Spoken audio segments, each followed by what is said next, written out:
One freezing winter morning, two police officers, a man and a woman, walked into the courtroom with a 12-year-old boy. He wasn't crying, he wasn't resisting, he was just quiet. But the charge against him made everyone turn. Suspected theft, a small purse containing 20,000 pounds in cash, multiple credit cards, and something no one in that room could have imagined. His name was Daniel. Before the cold nights, before the hunger, before the streets, he had a family, a father, a mother, and a place he called home. His father was a hard-working man, strong, kind, the kind of man who held everything together, even when life was falling apart. But 2 years ago, everything changed. His father died suddenly, and with him, something in Daniel's mother broke. The grief was too heavy, too deep. She tried to stay strong for Daniel, but her health began to fail, slowly, quietly. She became too weak to work, too tired to fight.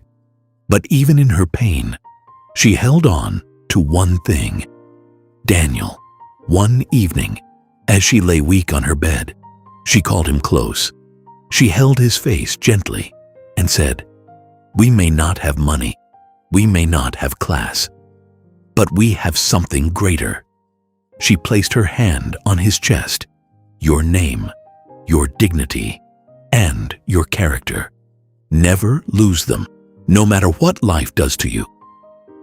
Daniel didn't understand then, not until the day she died.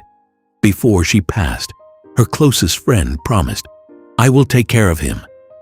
And for a while, she tried. But hardship followed her too. Bills, hunger, illness. A few months later, she fell sick, and she died too.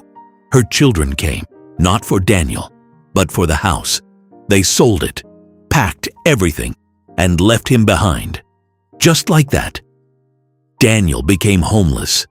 That winter, he learned how to survive, sleeping behind shops, near warm vents, outside buildings, hoping no one chased him away. One of those places was a luxury hotel. That night, the cold was unbearable. Daniel had gone behind the hotel, where leftover food was sometimes thrown away. Near the entrance, there was a beautiful flower bed, bright, perfect, untouched, and that's where he saw it.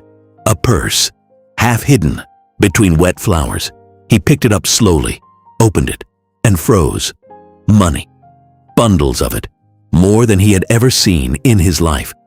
For a moment, just a moment, he thought about keeping it. Food, warmth, a place to sleep, a future. But then he heard her voice. Your name, your dignity, your character. Daniel closed the purse, and instead of running, he waited. Earlier that evening, the purse belonged to Mrs. Victoria Hale, a wealthy businesswoman, powerful, influential, impeccably dressed. She had just finished a high-level meeting inside that same luxury hotel. Important clients, big deals, serious money. In the rush to leave, she dropped the purse, but she didn't know where. Panicked, she reported it as stolen. Later that night, police checked the locations she had listed, and that's where they found him. A small boy, standing quietly, holding the purse, waiting. "Where did you get that?" "I found it. I was waiting." But the report said, stolen. So to them, this wasn't honesty. It was suspicion. They took the purse, checked the contents. Everything matched. But during their routine check, they noticed something else, something hidden. And Daniel was taken in, not as a confirmed thief, but as a suspect. Back in the courtroom, Daniel stood quietly. His clothes were thin, his fingers stiff from the cold. He hadn't eaten properly in days, even inside the courtroom. You could see it. The hunger. The judge noticed. "What exactly is the situation?" The officer explained. "Has the owner been contacted?" "Yes, Your Honor." Moments later, the doors opened, and she walked in. Mrs. Victoria Hale. Elegant, composed, unapologetically wealthy. Her coat was perfectly tailored, her jewelry subtle but priceless, and her shoes. Those shoes alone could have paid for Daniel's accommodation for a year, covered his education, and still fed him for months. Yet she walked past him as if he didn't exist. She didn't look at him, not once. The officer handed her the purse. "Please confirm if this belongs to you." She opened it immediately, counted the money, one bundle at a time, checked every card, every pocket. Then she spoke. "Everything is here. Nothing is missing." The room waited for gratitude, for kindness, but instead her face hardened. "He probably took something and returned the rest." The judge leaned forward. "Madam, this child found your purse. The least you can do is thank him." She reached into the purse, pulled out a coin, and dropped it on the desk. A single pound. The sound echoed. Daniel didn't touch it. He just looked at it, then back at her. And in that moment, everyone understood. A woman wearing more on her feet than this boy had ever owned in his life gave him just £1 for returning 20,000. The judge softened. "Son, why didn't you use the money? You look cold and hungry. You could have eaten, found somewhere warm. Why didn't you?" Daniel swallowed. "Because my mom said, even if we don't have anything, we should still have a good name. She said, people can take everything from you, but they shouldn't take your character." Silence. Then, the female officer stepped forward. "Your Honor, during our standard check," she placed it down, a sealed envelope. "This was hidden inside the purse. Open it. Inside, documents, transactions, names, dates, signatures. Your Honor, this matches an ongoing investigation. Mrs. Hale has been under suspicion, but until now, there was no direct evidence." All eyes turned to her. "That's ridiculous," she said. "He must have put it there." The officer lifted a document. "Each page carries your official seal and your registered signature." The judge looked at her. "Are you suggesting this child created your sealed records?" Silence. The judge leaned forward. "The hearing has just begun." Police stepped forward, this time not toward Daniel, but toward her. "Mrs. Hale, you are to be taken into custody." The woman who came to accuse a child was the one being led away. She did not say a word. Her face turned pale for the first time. She looked at Daniel, but Daniel did not look back. He just stood there, quiet, the same way he had walked in. The courtroom doors closed behind her, and the silence that followed was deeper than before. Daniel stood there, still small, still quiet. Then, a woman removed her coat and placed it around him. Another brought him food. Court staff made calls, social services, food deliveries, help. People were emotional. "I want to help him," someone said. Then another and another. Within minutes, people began giving money, clothes, support. A man knelt beside Daniel and asked his name. "Daniel," he said. "Daniel, you are not alone anymore," the man replied. The judge looked at Daniel.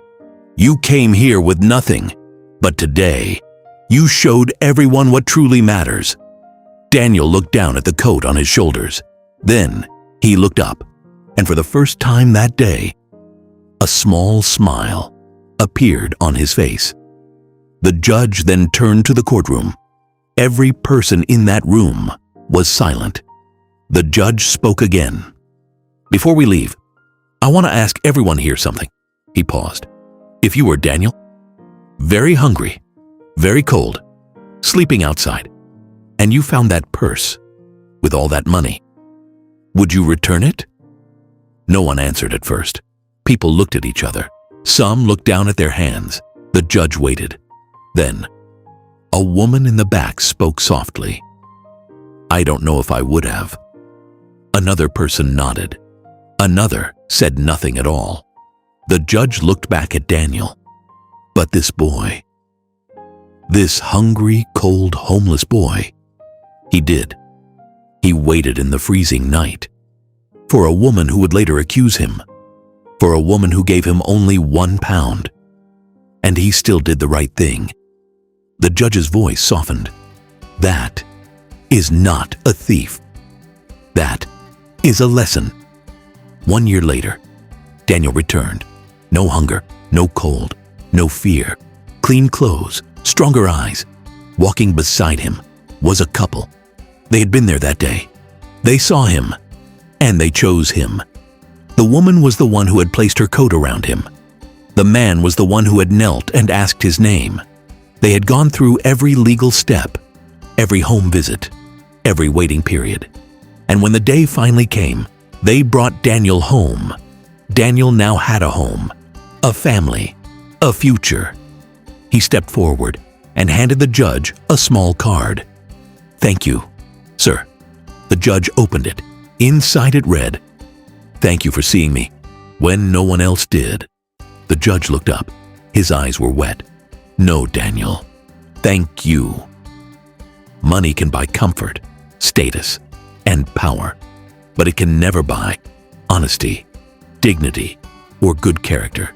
Because in the end, those are the only things that truly matter.